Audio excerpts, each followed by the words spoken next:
Graça e paz, irmãos. Meu nome é Wesley, sou missionário da Palavra do Senhor também, como esses meninos aí.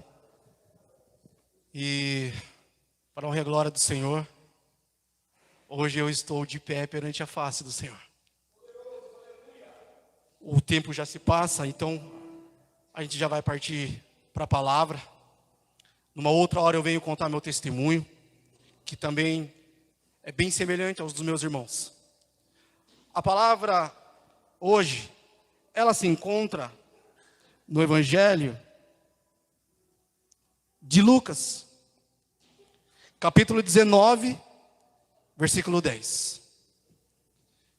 Santo, santo é o seu nome, Senhor. Santo, santo é o seu nome, Senhor. Santo, santo é o seu nome, Senhor. Lucas, capítulo 19, versículo 10. Amém? E diz assim: porque o Filho do Homem veio buscar e salvar o que se havia perdido. Mais uma vez, porque o Filho do Homem veio buscar e salvar o que se havia perdido. Podeis tomar os vossos assentos. Quero falar ao coração dos meus irmãos nessa noite a respeito de um resgate. O grande resgate. O resgate de uma nação. O resgate de uma humanidade insensível. Homens insensíveis. A Bíblia vai dizer, vai deixar claro para nós, lá no início das coisas, havia um anjo, um querubim formoso. Seu nome era Lúcifer. Por que Lúcifer? Anjo de luz. Por quê? Porque a Bíblia vai dizer que ele era feito de pedras preciosas. Aproximadamente 10 pedras preciosas estavam sobre todo o corpo de Lúcifer. Este era o brilho dele. Ele refletia as pedras preciosas. E ele era um querubim de adoração. Quando a gente vai em Ezequiel, no capítulo 28, no versículo 13, a gente vai ver assim: estavas no Éden, jardim de Deus, toda a pedra preciosa era a tua cobertura. A sardônia, o topázio, o diamante, a turquesa, o ônix, o jaspe, a zafira, o carbúnculo, a esmeralda e o ouro. A obra dos teus tambores e dos teus pífaros estavam em ti, no dia em que fosses criado e preparado. Então Lúcifer foi criado. Som saía dele quando ele andava. Ele era o maestro da orquestra, designado a levar os anjos a adorar ao único Deus Criador e Senhor de tudo. Lúcifer, então, a Bíblia vai dizer que estava no Éden. Havia um Éden preparado. Porque a Bíblia vai dizer que no princípio criou Deus os céus e a terra. Quando ele criou esses céus e a terra, ele criou a terra e colocou anjos para adorar ele de lá da terra. E Lúcifer era responsável por recolher toda essa adoração. A Bíblia vai dizer que ele era o único, dentre toda a criação dos anjos, que era digno de subir no Monte Santo de Deus. Ninguém mais. Então todos os outros anjos prestavam obediência a Lúcifer. Porque eles adoravam, Lúcifer levava a adoração a Deus. A terra rendia os seus tributos, Lúcifer levava para Deus.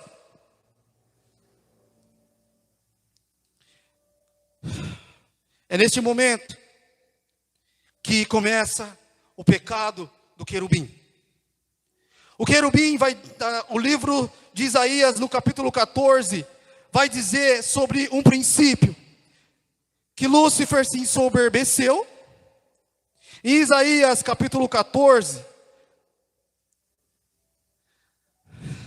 Versículo 13, diz assim: e tu dizias no teu coração: eu subirei ao céu acima das estrelas de Deus, exaltarei o meu trono e no monte da congregação me assentarei, da banda do lado do norte. Subirei acima das mais altas nuvens e serei semelhante ao Altíssimo. Então a gente começa a entender que aquele querubim que era cheio de formosura, foi achado iniquidade no seu coração. Foi achado soberba, ele quis colocar o seu trono acima de Deus.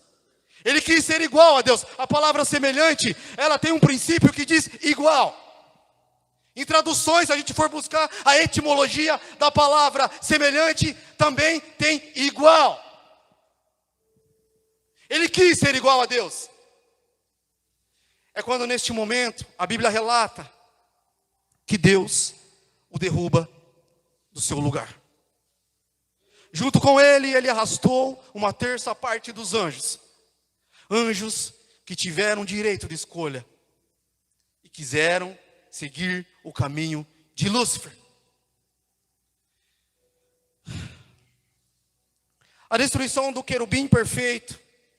Eles foram condenados e sentenciados ao fogo eterno. Em Mateus capítulo 25, versículo 41, Jesus vai falar sobre isso. Jesus vai usar um termo, a parábola do rei.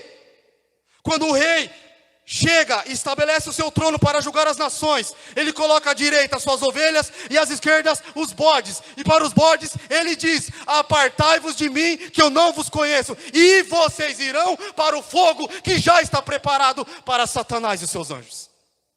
Veja que Jesus disse. Qual era a sentença? Houve um pecado, um princípio de igualdade, quis ser igual a Deus. Então Deus o precipitou. E já havia uma condenação. Não teve direito à apelação. Não teve direito de habeas corpus. Não teve direito de defesa. Porque já era uma classe acima. No nível hierárquico já estava acima. Podemos entender que houve um vazio, um silêncio no céu neste momento. Não tinha mais adoração. Aquele que era responsável pela adoração se foi. A Bíblia vai dizer que não se achou mais o seu lugar. Mas havia um plano. Porque em Apocalipse, no capítulo 13, versículo 8, vai dizer que o cordeiro estava morto desde a fundação do mundo. Ou seja, antes de tudo ser formado, Deus já tinha visto que havia necessidade de preparar o cordeiro. Lúcifer foi, perdeu seu lugar, perdeu-se a formosura, perdeu-se a adoração. É quando Deus começa a criar as coisas. É neste momento, em Gênesis, que a gente vai ver Deus criando o ser humano. E ele diz: façamos o homem à nossa imagem e semelhança. E o homem agora passa a habitar o Éden. Deus escolheu um lugar geográfico na terra e estipulou o homem ali. Ficarás aqui. De toda a erva, de toda a planta, de toda a árvore comerás, mas não comerás daquela árvore. Porque quando comeres dessa árvore, certamente morrerás.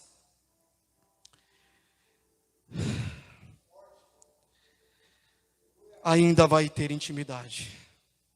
Ainda vai ter adoração. Quando Deus cria o ser humano, é acreditando que esta adoração ainda vai voltar. É acreditando que esta intimidade que Lúcifer tinha com Deus, por ser o único digno de subir ao monte mais próximo de Deus, mais íntimo de Deus, ainda iria voltar.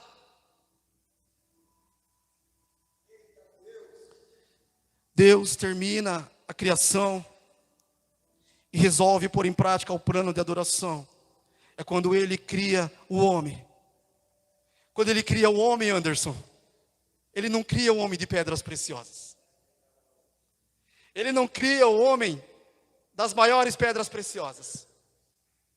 Ele pega o homem do barro. Porque o barro vai representar um nível hierárquico bem menor. Bem menor. Quando a gente pega o barro e coloca as pedras preciosas, qual tem mais valor? As pedras preciosas, o barro não tem valor. E é justamente ali que Deus pega o barro, por ser algo insignificante. Mas é esse algo insignificante que vai ter direitos que aqueles que tinham hierarquia acima não tiveram. Direito a adorar, direito ao recomeço, direito à graça, direito à misericórdia. Eu e você fomos criados com esse direito, porque nós estamos num nível hierárquico mais baixo, mais baixo.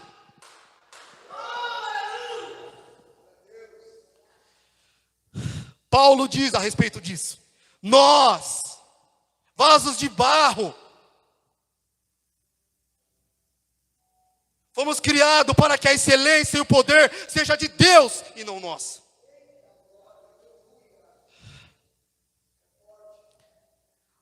O pecado do homem, seduzido pela serpente a cometer o mesmo pecado, o mesmo princípio de igualdade. Veja, quando a serpente seduziu a mulher, Satanás, o diabo na serpente, fez uma pergunta. Deus disse que você não pode comer de toda árvore? Aí Eva diz: não, de todas as árvores podemos comer, menos daquela. Por quê? Porque quando comermos daquela, morreremos. Não, nada disso. Você pode comer sim. Sabe por que Deus não quer que você come? Porque quando você comer, você vai ser igual a Ele. Princípio de igualdade. Ser igual a Deus. Lembra que Ezequiel escreveu? Que Isaías também escreveu? Princípio de igualdade. Então, Eva seduzida, come, Adão come, e o pecado entra. E a morte passa a habitar. A morte e o pecado passa a reinar e dominar todos os homens.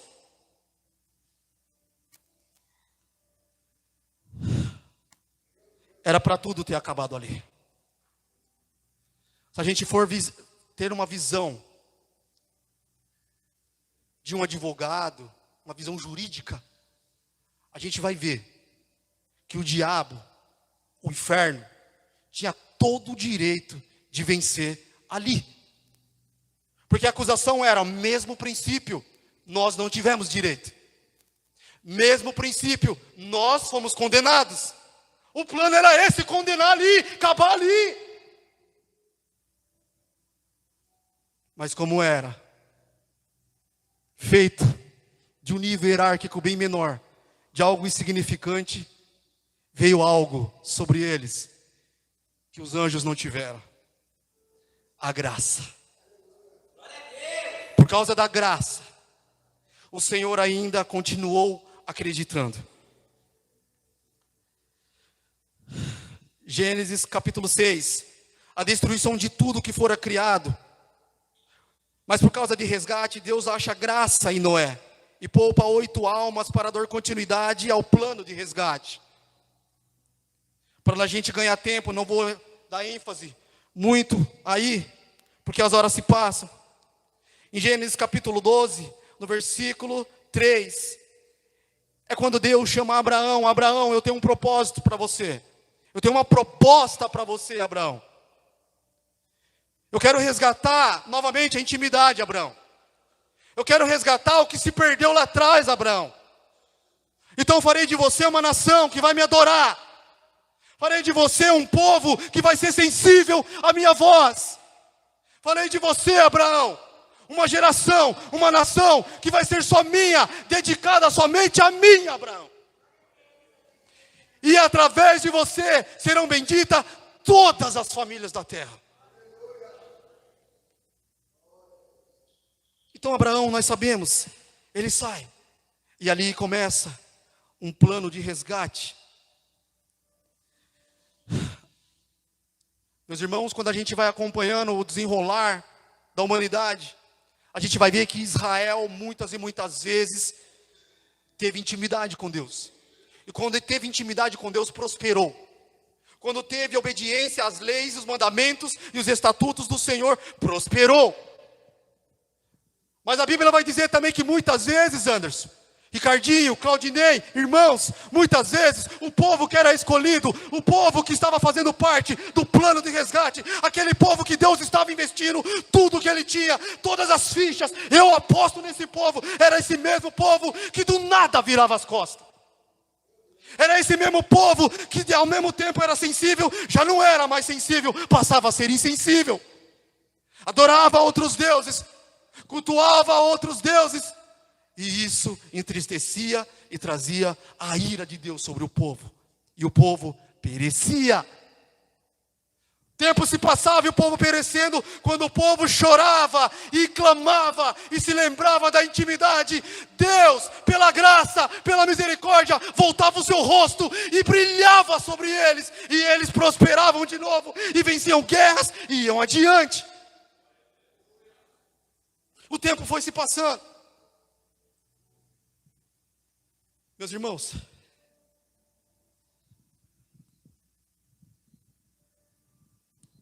nem estou vendo a hora. Agora eu vi a hora.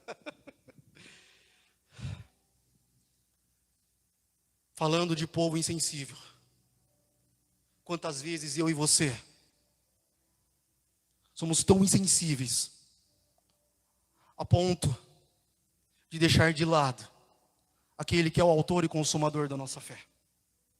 Quantas vezes eu e você somos insensíveis, tão insensíveis, que não devolvemos a Ele a honra, a glória, o louvor. Queremos ser reconhecido, queremos ser visto, queremos ser amado, queremos ser perdoado, mas não temos capacidade de amar, não temos capacidade de perdoar, insensíveis que somos.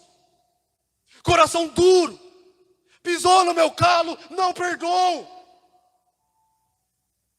Pecou, vai sentar no banco. Nós, insensíveis, não sabemos de verdade o que é a graça, porque nós liberamos a graça de gota em gota, mas Deus libera imediatamente. Você pecou, filho, se arrependeu, tem direito agora você tem direito. É imediato, a graça é imediata, mas nós liberamos de gota em gota. Esses somos nós. E aí, Davi, povo insensível. Irmãos, existe uma matéria na ciência chamada autólise. Só para a gente ganhar tempo. Se eu morrer aqui agora, puf, caí aqui, morri. Parei de respirar, meu coração parou de bater. Vai entrar algo chamada decomposição. A decomposição, ela tem 12 horas para matar todas as minhas células, para esfriar o meu sangue. E ela me deixa gelado, pálido e completamente rígido. O corpo fica durão, rígido, ressecado, pálido, gelado e as células mortas. Passando esse período de 12 horas, entra o segundo estágio da autólise, que se chama putrefação. A putrefação, ela tem 24 horas para apodrecer todos os meus órgãos internos, para apodrecer a minha pele. Ela tem 24 horas para acabar comigo. Passando essas 24 horas, entra o terceiro estágio da morte, que se chama colonização. A colonização é quando a gente é enterrado, os vermes, os bichos, os insetos tomam conta de nós e comem o resto que sobra, e só sobra os ossos, e os ossos viram pó. Esse é o nosso estágio. Esse é o nosso fim. Por causa do pecado, a morte passou a todos os homens. Então, por causa do pecado, este é o nosso fim. Ninguém escapa disso. Mas olha, meus irmãos, o que é tão interessante, que a Bíblia vai dizer que Adão gerou Sete. Sete, que significa renovo, que significa segunda chance. Acreditava-se nos tempos de Sete, quando Sete nasceu, Adão deu esse nome porque ele queria um renovo, ele queria algo novo. Mas Adão morreu, o pecado e a morte venceu. Sete morreu, o pecado e a morte venceu. Sete gerou Enos, e nos dias de Enos voltou o culto. A Bíblia vai dizer que nos dias de Eno voltou a adoração, culto, novamente. Será que dessa vez vai? Dessa vez vai, mas não, a morte e o inferno venceu Enos, e Enos apodreceu. Enos gerou Quenã, Quenã Malalael, Malalael Jared, Jared gerou Enoque, e Enoque andou com Deus. Enoque fez diferente. Enoque, porque você tem intimidade comigo, vou mostrar para uma geração, vou mostrar para a igreja batista da Vila Helena, que aqueles que não se contaminam, que aqueles que não se rendem ao pecado, mas me buscam de todo o coração, não verão a morte. Não verão a morte. Serve de exemplo para nós. Aquele que andou com Deus foi transladado e está com Ele para sempre. Enoque gerou Metusalém, Metusalém Lameque, Lameque gerou Noé, e Deus achou graça em Noé, e continuou o plano.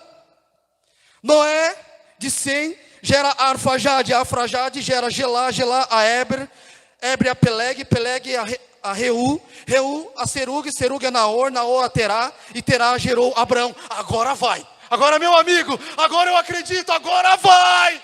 Mas a morte e o inferno vence Abraão, e Abraão apodrece.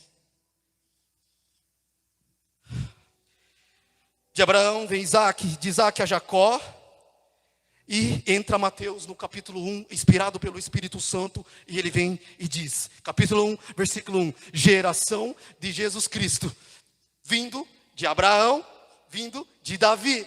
Ele diz assim, Judá gerou a Perez, Perez Esrom, Esrom a Arão, Arão a Aminadab, Aminadab a Nasson, Nasson a Salmão, Salmão a Boaz, Obed a Jessé, e Jessé gerou a Davi. Agora sim, esse vai fazer segundo o meu coração, agora vai dar certo, vai ter intimidade de novo, vai ter adoração de novo. Nós sabemos o quanto Davi fez pela adoração, o quanto Davi fez, mas a morte, o inferno também venceu Davi, porque ele também pecou.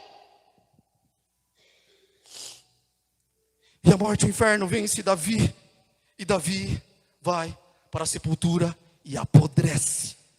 Davi gera Salomão, Salomão a Roboão, Abias a Asa, Asa a Josafá, Josafá a Jorão, Jorão Uzias, Uzias a Jotão, Jotão a Acás, Acás a Ezequias, Ezequias Manassés, Manassés a Amon, Amon a Josias, Josias a Jeconias, e veio a deportação para a Babilônia.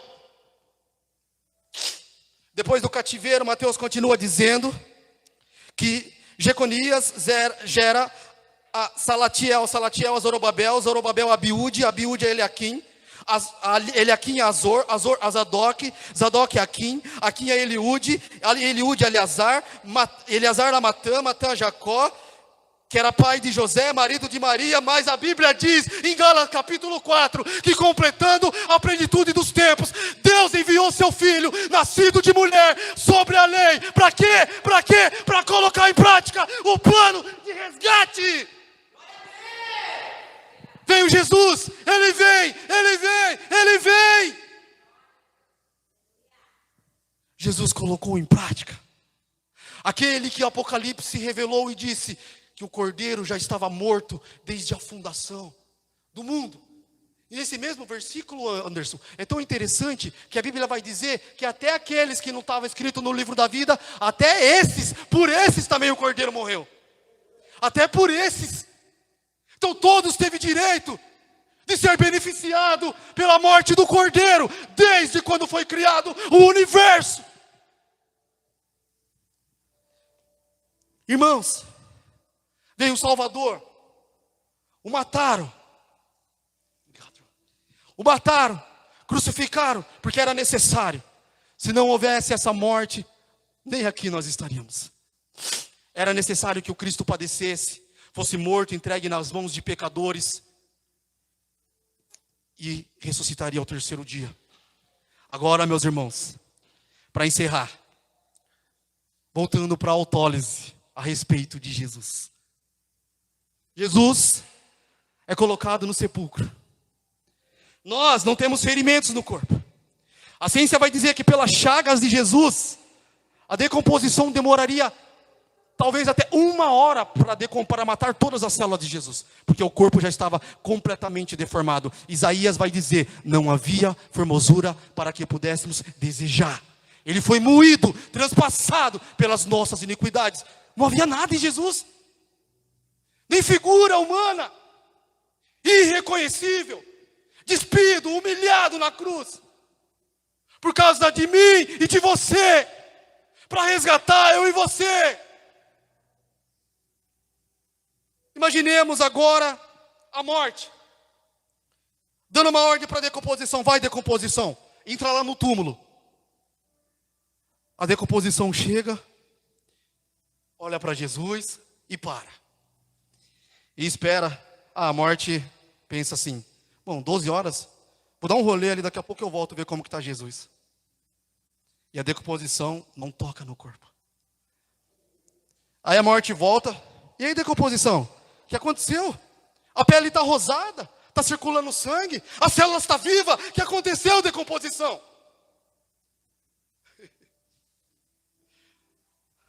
A decomposição, ela vai dizer o que Hebreus escreveu no capítulo 4, versículo 4. Que ele, sendo sacerdote, não foi igual aos outros. Foi tentado em tudo, mas em tudo ele não pecou. Não havia pecado, porque a Bíblia vai dizer que os nossos pecados ficou na cruz. Quando ele foi para o túmulo, não tinha mais pecado, Anderson. Então a decomposição não podia entrar. Não tinha legalidade, porque não tinha pecado. Ele era santo, ele era puro, não dava. Tá bom, vou chamar a putrefação. A putrefação chega. Se a decomposição não entrou, eu também não posso. Tá bom, então vou chamar o pecado. Pecado, vem para cá. Pecado, já se passaram quase 3 dias, pecado. O que aconteceu? Desde o princípio, nós temos vencido. Desde o princípio nós estamos vencendo. O que aconteceu? Quem é este homem? Que a pele está rosada. Quem é este homem que o sangue está circulando? Quem é este homem que a face está bela e resplandecente? Quem é este homem, pecado?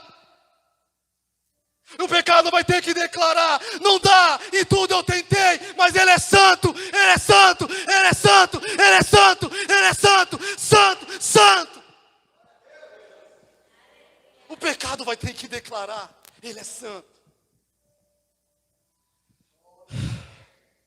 E é por isso que nós estamos aqui hoje, porque Cristo superou toda a ciência. O impossível diante da ciência, ele fez. Era impossível a morte e o inferno detê-lo. Ele ressuscitou ao 3º dia, para que nós pudéssemos ter vida e vida com abundância. Amém? Essa é a mensagem que Deus colocou no meu coração. Convido vocês a ficar de pé para a gente orar e encerrar. Glória a Deus. Aleluia, Senhor. Senhor, meu Deus e meu Pai Todo-Poderoso, em nome do Teu Filho amado Jesus Cristo, Senhor, eu peço, Senhor, que essa palavra, Senhor, seja como uma semente, Senhor, em chama, Senhor. É uma semente em chama, Senhor. Que seja lançada por Tuas mãos, Senhor, nas terras que aqui se encontram.